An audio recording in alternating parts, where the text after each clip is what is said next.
My best friend was dying in the ICU. His family said it was God's will. I stood by as Sarah plotted revenge. Then she made calls that changed everything. My name is Ethan. I'm just a regular guy from Seattle, Washington, trying to make sense of the chaos that's been my life lately. My best friend, Michael, and his closest ally, Sarah, are the heart of this story. We've been through hell together, and I'm not exaggerating. Let me take you back to where it all began, to a time and place that feels like another world. Michael and Sarah grew up in a small, suffocating community on the outskirts of Boise, Idaho. It wasn't just religious, it was a full-on cult, the kind that controlled every breath you took. Reading anything outside their approved scriptures was a sin, punishable by public shaming or worse. But Michael and Sarah, they were rebels from the start. As kids, they'd sneak forbidden books, dog-eared copies of The Catcher in the Rye or Harry Potter, and read them under the cover of darkness. Those stolen moments, whispering about worlds beyond their own, forged a bond stronger than steel. By high school, they were inseparable. They started dating, their young love a quiet act of defiance. But when their parents found out, all hell broke loose. The community branded them sinners, and their families, unhinged by their own fanaticism, forced them to marry at 17. Most would have broken under that pressure, but not them. That marriage, forced as it was, only made them closer. They became each other's lifeline, plotting their escape like prisoners in a jailbreak movie. For 2 years, they played the long game. They set up a secret bank account, siphoning small amounts from their parents' paychecks, $10 here, 20 there, never enough to raise suspicion. By the time they were 20, they'd saved enough to break free. One night, under a moonless Idaho sky, they packed what little they could fit into an old Toyota Corolla and drove west to Seattle. They didn't look back. Seattle was their fresh start, a city buzzing with life, far from the suffocating grip of Boise. They settled into a cramped apartment in Capitol Hill, and soon after, they amicably divorced. Neither had wanted that marriage. It was the cult's doing, not theirs. Still, they stayed close, living as roommates, something between siblings and best friends. They called each other chosen family, a term that hit me hard when I met them. I'd moved to Seattle for college, and we clicked instantly at a local coffee shop where Michael worked. Their story drew me in, and before long, I was part of their tight-knit circle. Their past wasn't done with them, though. The cult and their families kept trying to claw them back. Creepy phone calls in the middle of the night, strange cars parked outside their apartment. It was relentless. But Michael and Sarah were tough. They froze their credit, changed their numbers, and kept their social media locked down tighter than Fort Knox. They built a new life, dated new people, and found joy in the freedom they'd fought for. I admired their grit, their refusal to let the past win. That's where things stood until everything changed. One phone call flipped our world upside down, and I'm still reeling from what came next. Seattle was a haven for Michael and Sarah, a place where they could finally breathe. Their Capitol Hill apartment was small, with creaky floors and a leaky faucet, but it was theirs. They filled it with thrift store furniture, string lights, and stacks of books they'd never been allowed to read growing up. Michael got a job at a coffee shop, slinging espresso with a grin that could light up the room. Sarah worked at a bookstore, surrounded by the stories she'd once risked everything to read. They were building something real, something free. I'd hang out with them after my college classes, sprawled on their couch, debating bad sci-fi movies or splitting cheap takeout. They'd tease me about my terrible taste in pizza pineapple, really, but it was all love. Over time,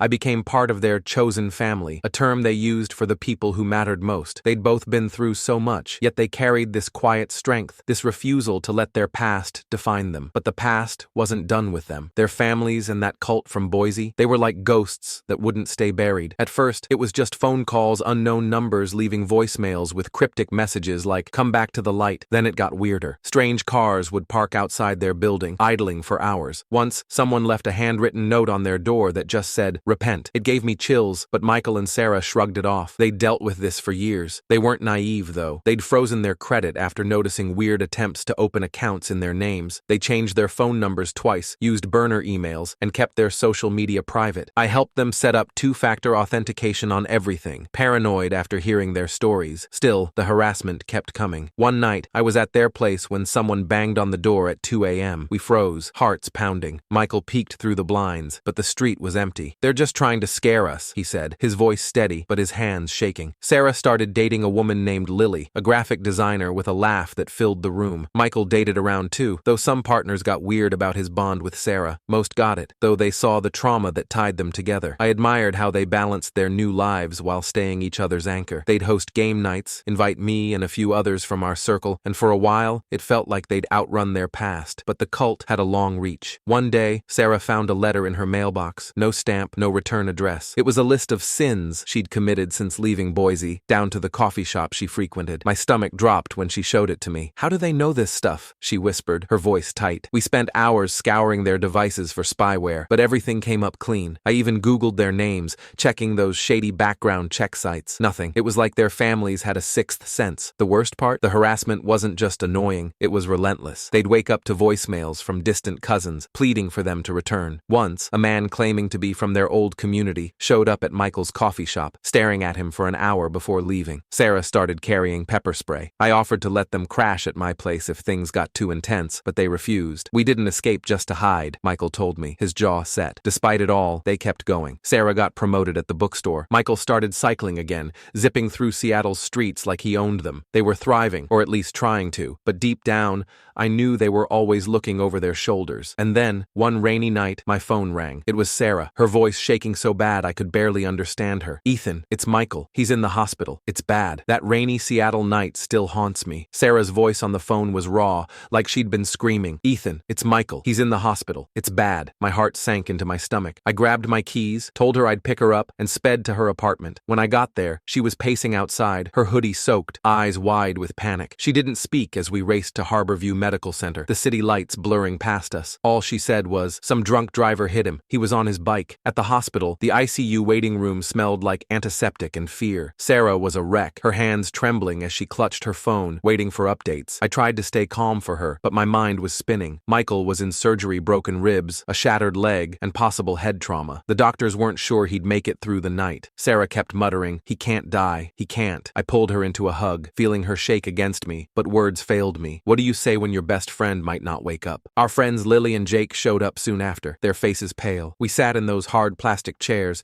the clock ticking too loud. Sarah went in to see Michael when they let her, but she came back sobbing. "He's not awake, Ethan. He's just lying there, hooked up to machines." She was convinced he had brain damage, her mind spiraling to the worst possible outcome. I tried to reassure her, saying the doctors were hopeful, but it felt hollow. Jake, who worked as a nurse at the hospital, stopped by on his break. He checked the charts, gave us a nod. "He's stable for now. Hang in there." We stayed all night, taking turns grabbing coffee from the hospital cafeteria. Sarah barely slept, her eyes fixed on the ICU doors. By morning, the doctors said Michael was out of immediate danger, but he was still sedated, his body battered. Sarah clung to that sliver of hope, but I could see the fear in her eyes. She kept saying, "He's all I have. He's my family." I squeezed her hand, promising we'd get through this together. Then, everything went sideways. Around noon, a group of people stormed into the waiting room. Michael's parents, an uncle, and some guy in a stiff suit who looked like he'd walked out of a sermon. I hadn't seen them before, but Sarah's face went white. "No," she whispered, gripping my arm. "How did they find us?" They marched to the nurses' station,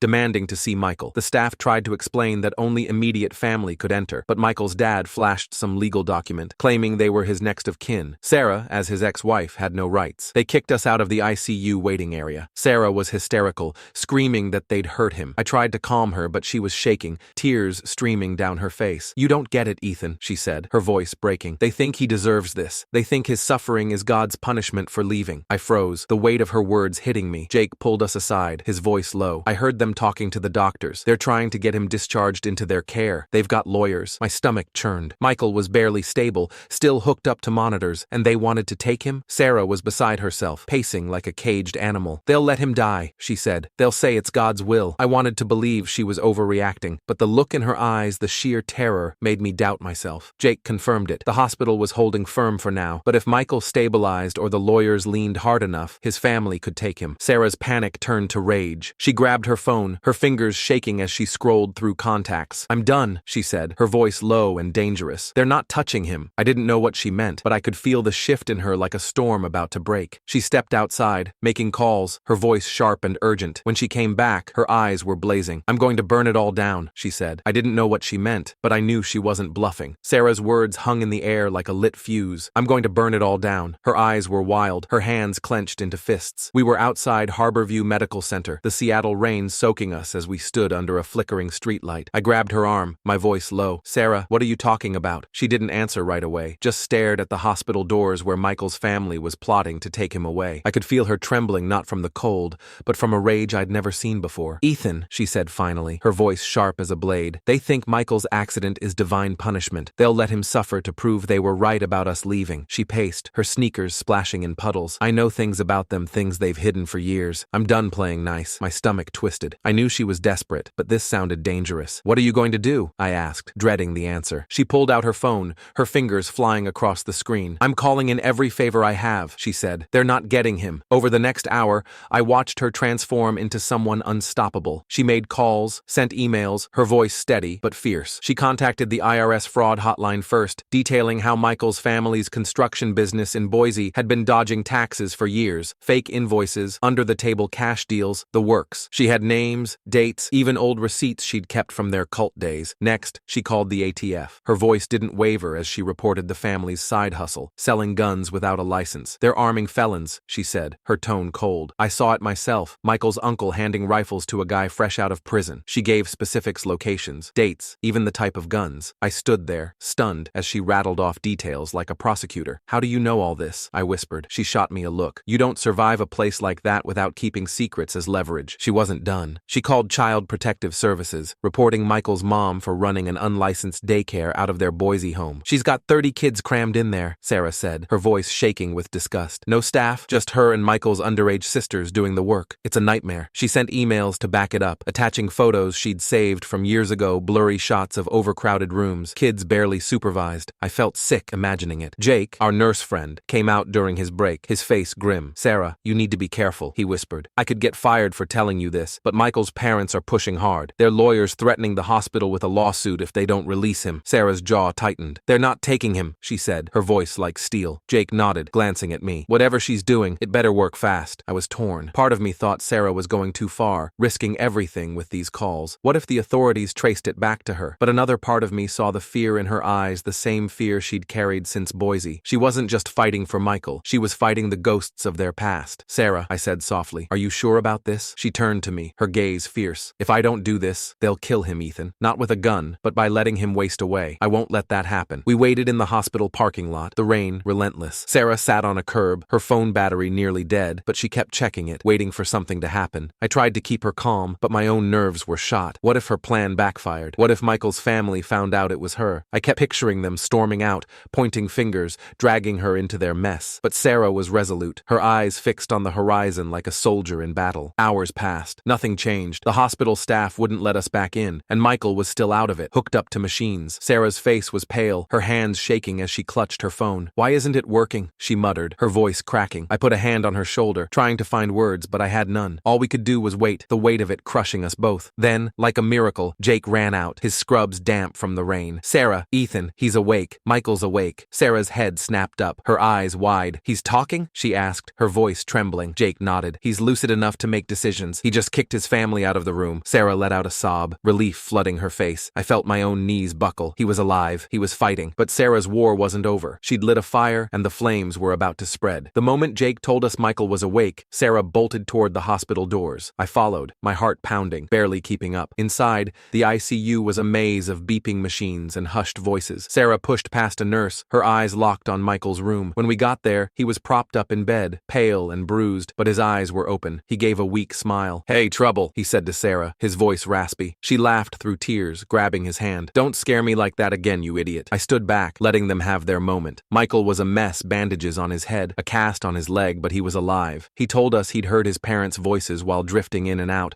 their words dripping with judgment. They said I deserved this, he whispered, his face tight. I told them to get out. Sarah squeezed his hand, her jaw clenched. I could see the fire still burning in her eyes, the weight of what she'd done settling in. The next few days were a blur. Michael stayed in the ICU, slowly getting stronger. Sarah and I took shifts at his bedside, bringing him bad hospital coffee and sneaking in his favorite snacks. He cracked jokes, trying to keep things light, but I saw the pain in his eyes not just from the accident, but from knowing his family had tried to rip him away. Sarah didn't talk about her calls to the authorities, and I didn't ask. It felt like a bomb waiting to go off. Then, it detonated. 2 weeks later, Sarah's phone started blowing up with voicemails from Boise. Michael's family was in chaos. The IRS had raided their construction business, uncovering years of tax fraud. The ATF was investigating illegal gun sales, and Michael's uncle was arrested for possessing firearms as a felon. The unlicensed daycare shut down after CPS found 30 kids in a house with no safety standards. Sarah listened to the messages, her face unreadable. They're screaming about betrayal, she said, tossing her phone on the couch. Good. I was stunned. Sarah, you did this. She nodded, her eyes hard. They were going to let him die, Ethan. No regrets. I wanted to argue, to say she'd gone too far, but I couldn't. She'd saved Michael. The fallout was brutal. His family's business collapsed. His uncle got 5 years, and his mom lost her income. But Michael was safe, and that was all that mattered to her. Michael's recovery was slow. The accident left him with tremors, a permanent reminder of that night, but he was tough. By spring, he was back at work, part-time at first, slinging coffee with that same old grin. He started cycling again, wobbly but determined, tearing through Seattle's streets like he was reclaiming them. Sarah, meanwhile, was planning her wedding to Lily. They had a small outdoor ceremony in Golden Gardens Park, with me and a few others as witnesses. Michael, ordained online, officiated, his hands shaking but his voice steady. It was a perfect day, the kind that made you believe in second chances. The harassment didn't stop, though. Michael and Sarah still got creepy calls and notes from their old cult. Sarah's wedding brought a new wave letters calling her a sinner, even one taped to her door with just "repent" scrawled in red ink. Michael's girlfriend, Emma, a physical therapist who'd joined our chosen family, helped him stay grounded. She was a rock, unfazed by the weirdness of their past, but the constant pressure wore on them. "How do they keep finding us?" Sarah asked one night, her voice tired. We'd checked their phones, their accounts, nothing. It was a mystery that gnawed at us. Through it all, they kept moving forward. Michael adapted to his tremors, working full-time and even joining a cycling club. Sarah and Lily settled into married life, their apartment filled with laughter and love. They were survivors, building a life on their own terms, but I couldn't shake the feeling that their past was still out there, waiting to strike again. Michael and Sarah didn't just survive, they became a lifeline for others. After the hospital chaos, they turned their pain into purpose, helping others escape the same Boise cult that had trapped them. It started with Michael's little sister Chloe. She was 18, bright, and desperate to break free. Her parents had banned her from college after she got accepted to a school in Oregon. "They locked me in my room," she told Michael over a secret Instagram DM. He didn't hesitate. He sent her a plane ticket to Seattle, and one night she slipped out with a backpack and never looked back. Chloe stayed with Michael for a few months, crashing on his couch. I helped her get a part-time job at a cafe, and by fall, she was off to college, living in the dorms. Michael made sure she knew his door was always open, holidays, breaks, whatever. "She's family," he told me, his voice firm despite the tremors in his hands. Watching her thrive felt like a victory, a middle finger to their past. Then came Alex, a 19-year-old friend of Chloe's from Boise. He reached out, scared and alone, after his parents tried to force him into the cult's purification rituals. Michael bought him a ticket, too. Alex stayed with me since Michael's place was full. He was a quiet kid, but his eyes lit up at the freedom of Seattle. I helped him land a job at a warehouse, and soon he moved into a shared house with guys his age. Last I saw him, he was grinning, swiping through dating apps like a kid in a candy store. The toughest case was Sarah's cousin, Rachel, 25, and stuck in an abusive marriage back in Boise. The cult told her to submit to her husband, to pray harder. She contacted Sarah, terrified. Sarah got her out, bringing her to Seattle. Rachel was different, though still half believing the cult's teachings. She made snide comments about Sarah's wife, Lily, which stung, but Sarah stayed patient. "Deprogramming takes time," she told me, her voice calm but tired. "Rachel's still a work in progress, but Sarah's not giving up. The mystery that haunts us is how their families keep tracking them. Michael and Sarah have moved apartments 3 times in Seattle, changed numbers, locked down their social media. I pushed them to get a forensic sweep of their devices, nothing. No spyware, no hacked accounts. Yet the calls and creepy notes keep coming. Rachel and Alex get them too, but Chloe? Nothing. It's baffling. It's like they've got a mole," I said once, half joking. Sarah's face darkened. "Or a miracle," she muttered. Through it all, Michael and Sarah are unbreakable. They're not just surviving, they're saving others, building a chosen family stronger than the one they left behind. I'm proud to be part of it, but I can't shake the feeling that their past is still out there, watching, waiting.